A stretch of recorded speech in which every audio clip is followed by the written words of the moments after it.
장부터지요. 사단의 유혹을 받아 아담과 하와가 범죄하게 되고 범죄한 결과로 타락하여 하나님의 진노와 심판을 받습니다. 성경 전체는 이제 창세기 3장부터 하나님의 심판의 자리에 있는 하나님의 백성들을 하나님께서 어떻게 상대하시는가, 이게 성경 전체의 내용입니다. 그러니까 3장부터가 그런 내용입니다. 그냥 방치해 두시지 않는다 그랬습니다. 왜 이것이 우리에게 큰 유익이 되냐면, 사람을 대하신 하나님의 행동은 두 가지라 했습니다. 한번 따라해 보실까요? 찾아오신 하나님, 약속하시는 하나님. 어떤 하나님과 어떤 하나님이라고요? 하나님 몇 분이십니까? 예, 그 똑같은 분이십니다. 한 분께서 실패와 좌절에 있는 자기 사람을 찾아가십니다. 찾아가심이 꾸짖고자 책망하시는 것 이상을 넘어 있습니다.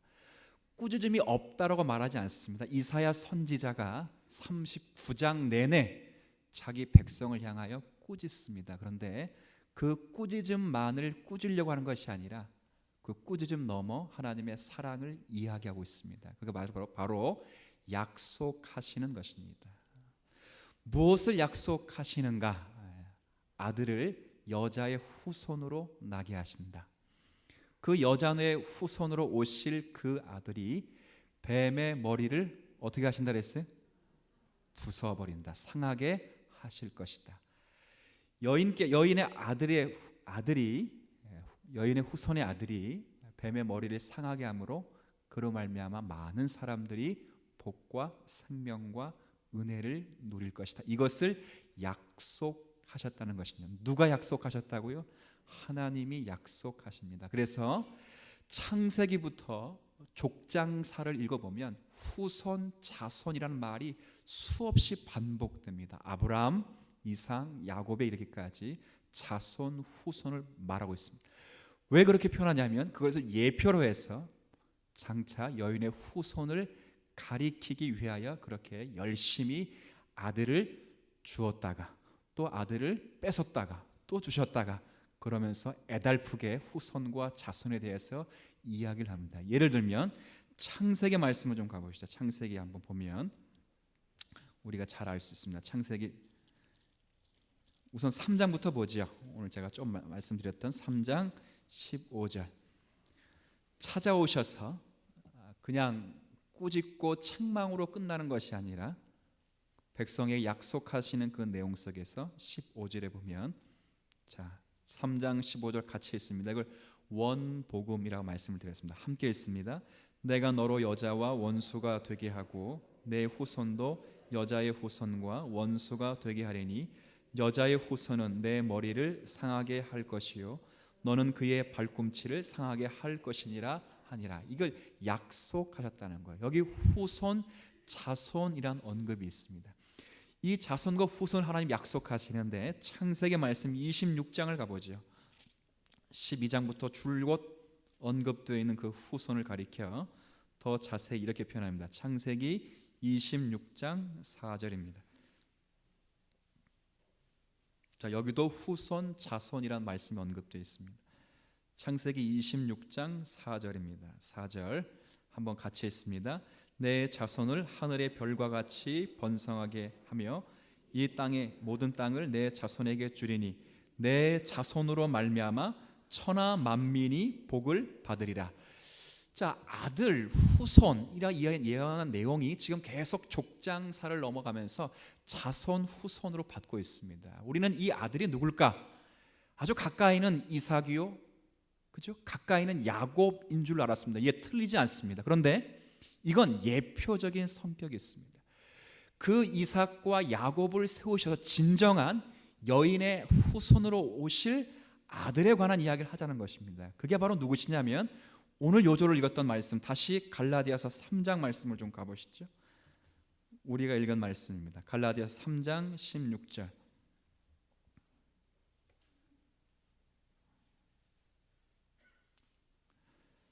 자, 3장 16절 같이 있습니다. 이 약속들은 아브라함과 그 자손에게 말씀하신 것인데 여럿을 가리켜 그 자손들이라 하지 아니하시고 오직 한 사람을 가리켜 내 자손이라 하셨으니 곧 그리스도시다. 자, 이 후손 자손이 누구라고요?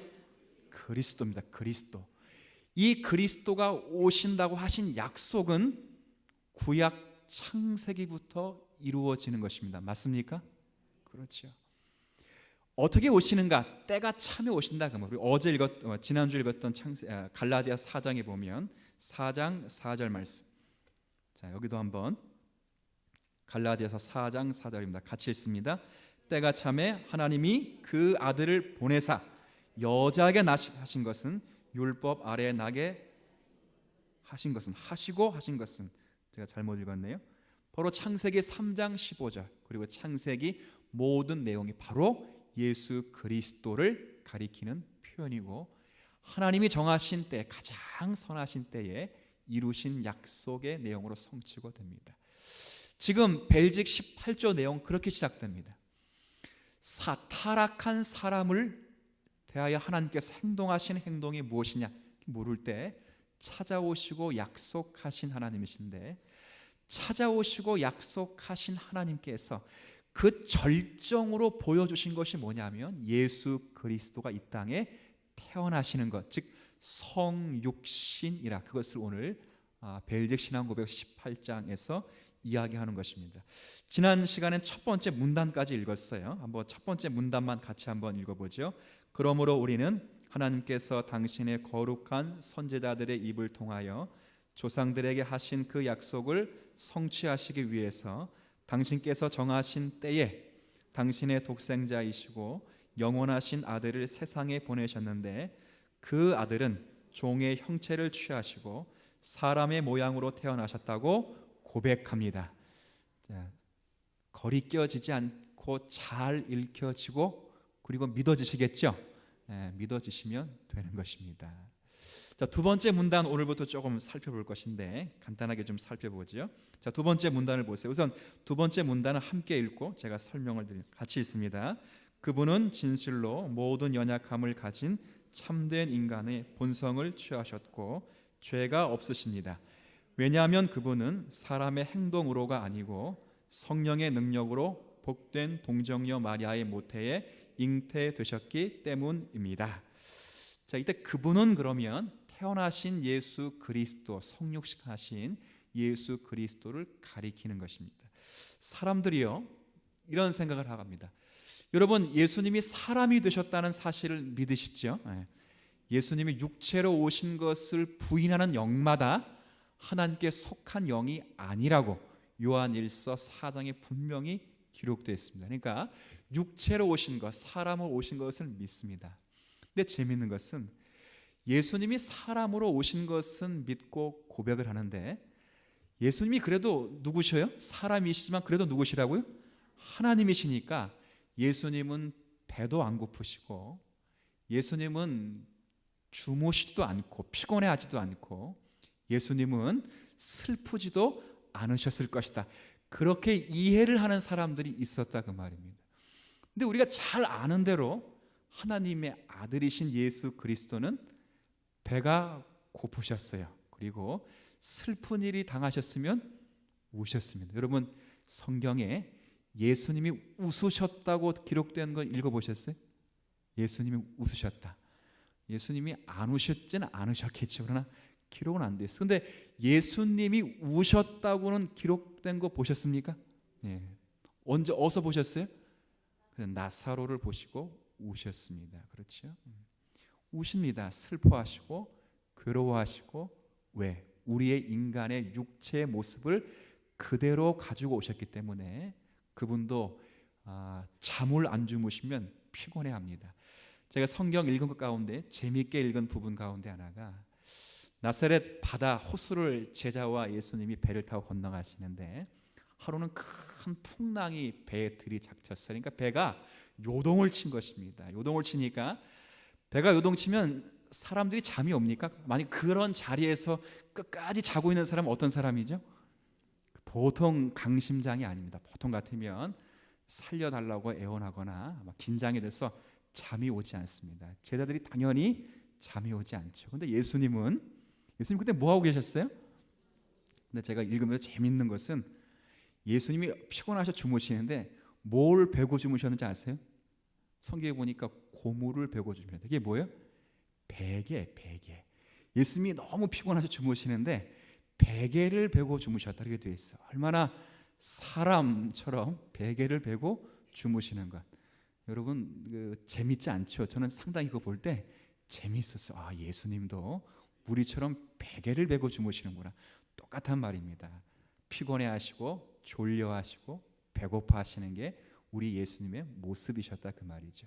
근데 사람들이 그것을 부인하는 자들이 분명히 있었습니다. 그럴 때 예수님은 우리와 같은 인간의 본성을 취하셨기 때문에 배도 고프시고 피곤해하시며 그렇게 또 슬픔도 가지고 계셨다. 근데 중요한 게 있습니다. 사람처럼 그렇게 하셨을 때찌라도 뭐는 없다는 거예요. 뭐는? 죄가 없다는 것이 아주 중요한 말씀입니다.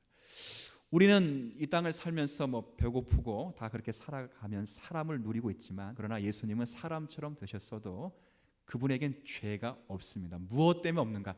그 다음이 바로 소개해주고 있는 내용입니다. 여기 보면 왜냐하면 그 다음 말씀 보세요. 왜냐하면 그분은 사람의 행동으로가 아니라 그 다음 보세요. 무엇으로 태어나셨다고요?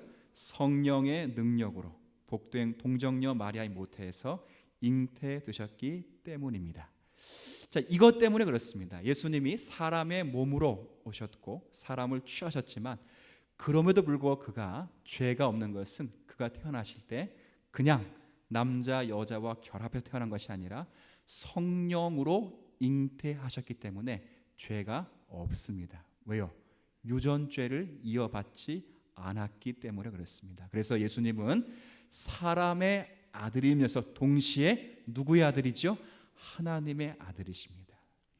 하나님의 아들이심만이 아니라 하나님의 아들이시면서 동시에 사람의 아들이고 사람의 아들이시면서 동시에 하나님의 아들이 되십니다. 사람들이 묻지요. 하나님의 아들이면 아들이지 왜 동시에 사람의 아들이 되어야 되냐 의문 가질 수가 있습니다. 그런데요, 하나님의 공의를 만족시키려면 사람이 범죄하면 반드시 사람이 그 죄를 속하도록 되어 있습니다. 그런데 우리는 죄 있는 존재이기 때문에 우리의 죄를 우리가 스스로 속하거나 벗어낼 수 없죠. 죄 없는 자가 와서 우리의 죄를 용서하셔야 됩니다. 그래서 예수님은 우리처럼 되셨습니다. 이 말씀이 히브리서 말씀이었는데요, 히브리서 2장 말씀을 좀 가보시죠. 히브리서 2장에 보면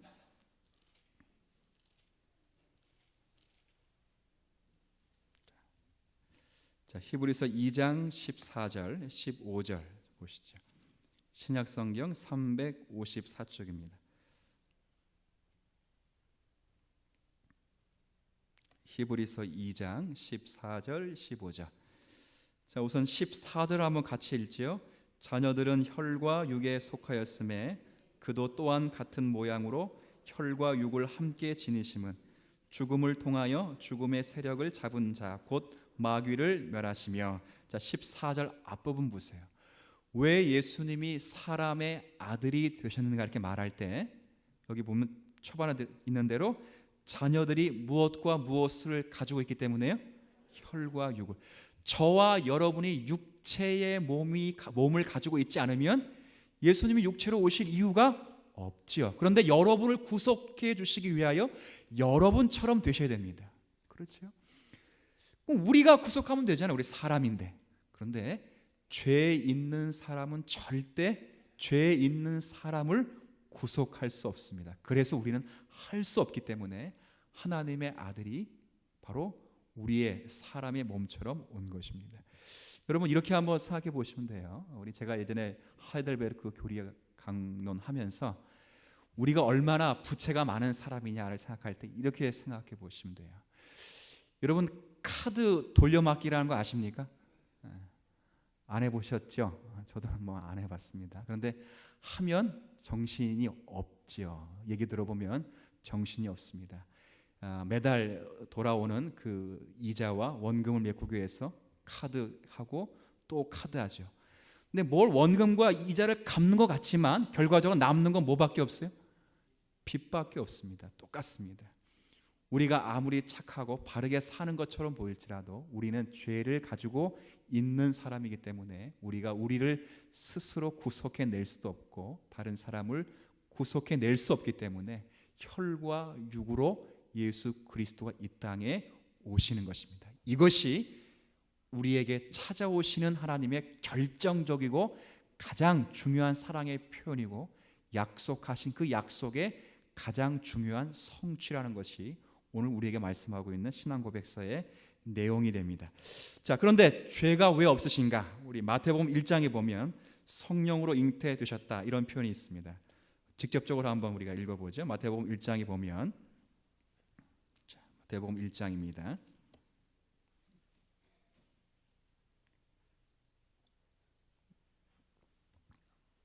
자, 마태복음 1장 18절 신약성경 가장 첫 장입니다. 1장 18절 말씀 우리 함께 같이 읽습니다.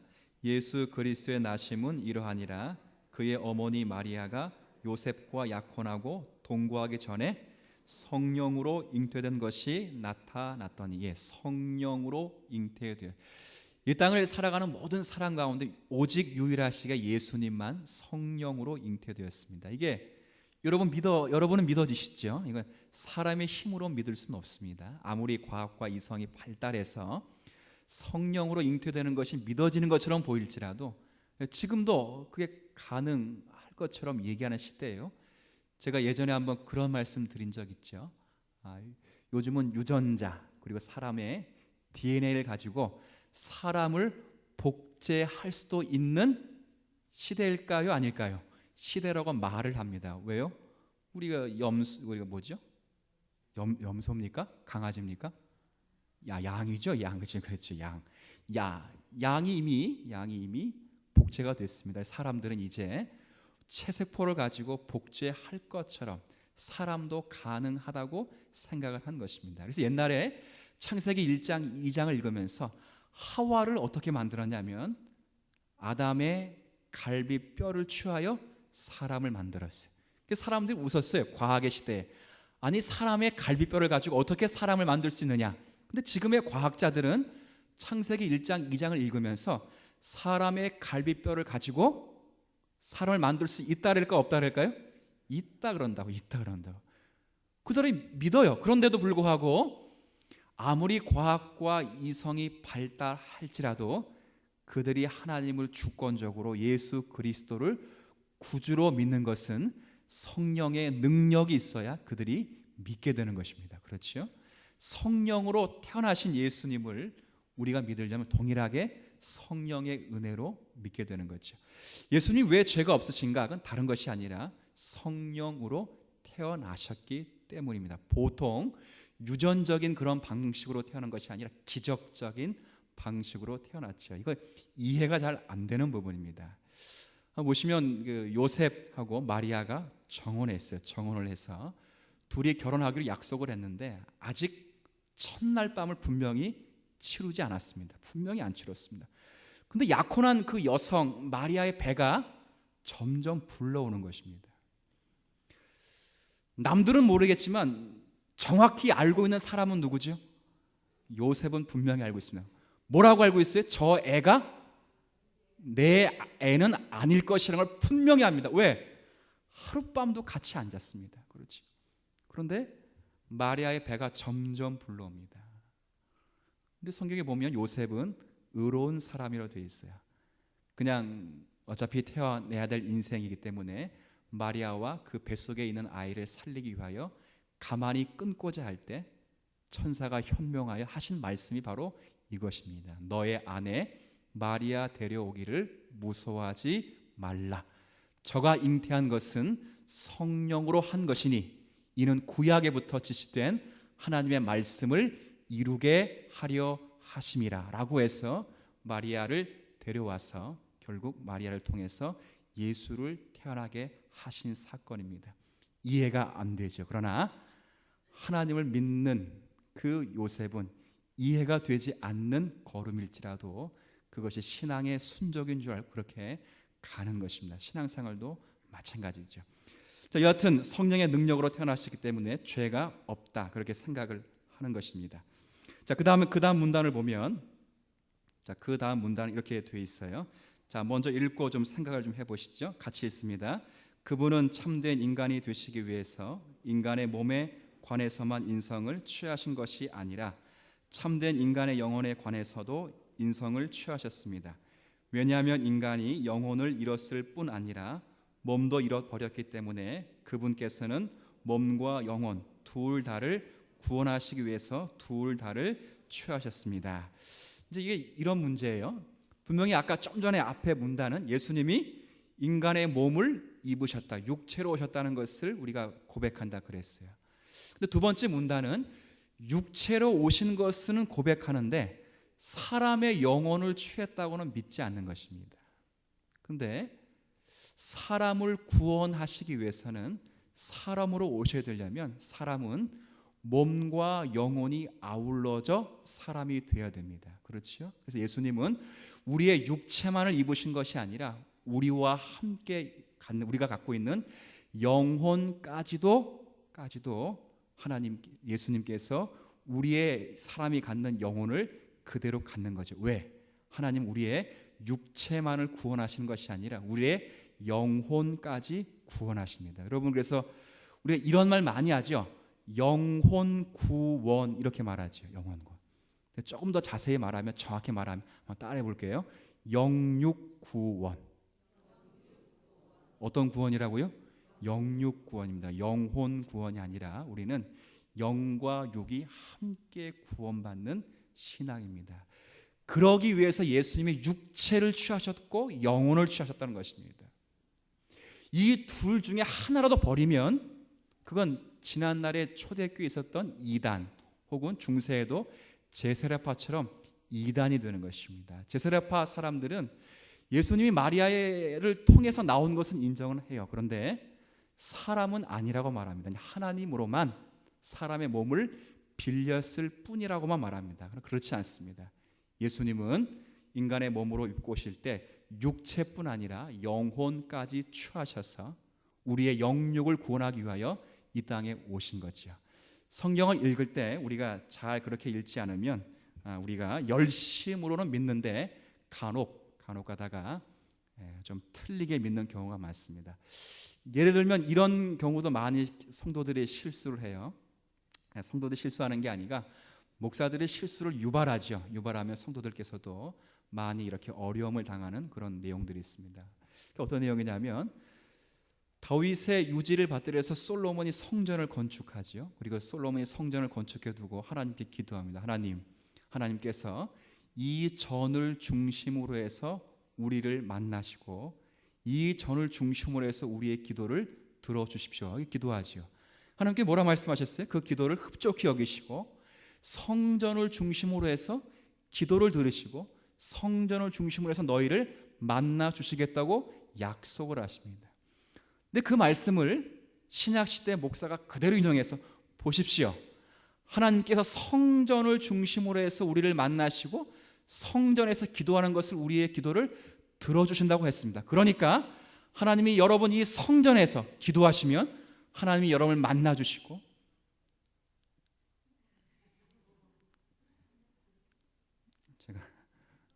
그래요, 맞습니다. 만나주시죠, 당연히. 그리고 성전에서 기도하면 하나님이 들어주시고 이렇게 이야기를 할 때 그건 좋은 가르침이 아닙니다. 구약에서 성전을 가리키는 분은 다른 분이 아니고 예수 그리스도가 되십니다. 제가 수없이 말씀드렸죠. 성전이 그렇게 기도를 잘 하는 곳이고 하나님이 성전에서만 만나 주신다면 지구상에 성전이 몇 개 있으면 좋을까요? 수없이 많으면 좋죠. 그런데 구약 시대에 오직 지구상에 유일하게 성전은 몇 개밖에 없습니까? 하나밖에 없습니다. 그것도 지정된 장소에 성막은 지정된 식양에 따라서 지정된 방식으로만 성막에서 예배할 수밖에 없습니다. 왜요? 하나님을 만날 수 있는 유일한 통로인 중보자 되신 예수 그리스도가 한 분이시고 그리고 거기서 하는 모든 제의식이 예수 그리스도의 중보 사역을 예표하는 것이 되었기 때문에 오직 하나지요. 구약에서 성전을 중심으로 하나님이 너희를 만나겠다는 것은 신약으로 말하면 예수 그리스도 안에서 너희를 만날 것이요, 너희들의 열심과 수고가 하나님의 기도 응답을 주는 것이 아니라 예수 그리스도 안에서 기도했기 때문에 그분의 공로와 사랑으로 여러분의 기도가 응답되는 것이고 여러분의 열심이 상납되는 것입니다. 그게 상당히 우리에게 중요시 되어야 되는 것입니다. 열심이 특심이라고 해서 성경을 잘 믿는 것은 아닙니다. 열심이 특심일지라도 우리의 열심이 잘못되면 성경을 오해하도록 되어 있습니다. 자, 계속되는 말씀들은 이제 넘어가고 맨 마지막 이 부분들을 한번 읽어보시면 좋을 것 같아요. 맨 마지막 문단에 그러므로 하는 이런 내용이 있습니다. 같이 한번 읽습니다. 그러므로 그분은 모든 면에서 형제들과 같이 되셨으나 죄는 없으십니다. 이런 방식으로 그분은 진실로 임마누엘 곧 하나님이 우리와 함께 하심이 되십니다. 이 이야기를 지금 하자는 내용인 것입니다. 우리 예수님께서 하나님께서 인생을 찾아오시고 또 인생에 약속하신 모든 복의 내용을 성취하시는 가장 결정적이고 중요한 계시의 성취로 예수님이 이 땅에 오셨습니다. 어떻게 오셨는가? 사람으로 오셨고 하나님으로 오셨습니다. 누구 때문에 그렇게 오시는가? 저와 여러분의 죄를 위하여 이 땅에 오신 것입니다. 어느 누구도 이제 하나님이 찾아오시지 않았다고 말할 수 있는 심령이 없습니다. 왜요? 예수님이 누구 때문에 오셨기 때문에 여러분 때문에 오셨고 여러분이 예수 그리스도를 믿는다고 고백하면 모든 성도는 하나님의 가장 깊은 곳까지 초대받은 성도들이고 하나님이 여러분을 찾아가신 성도이며 하나님께 약속하신 약속의 모든 내용이 여러분 가운데 열매로 맺어지고 있고 또 맺혀진 사람으로 여기에 있다는 사실을 주지하시며 신앙생활을 할 때 이것이 우리에게 복이 되며 기쁨이 되실 것입니다. 한 주간 사시면서 찾아오시고 약속하신 하나님이 그리스도 안에서 우리 가운데 주신 은혜로 충분히 주셨음을 깨닫고 한 걸음 한 걸음 믿음으로 전진할 수 있는 모두가 되기를 진심으로 바랍니다.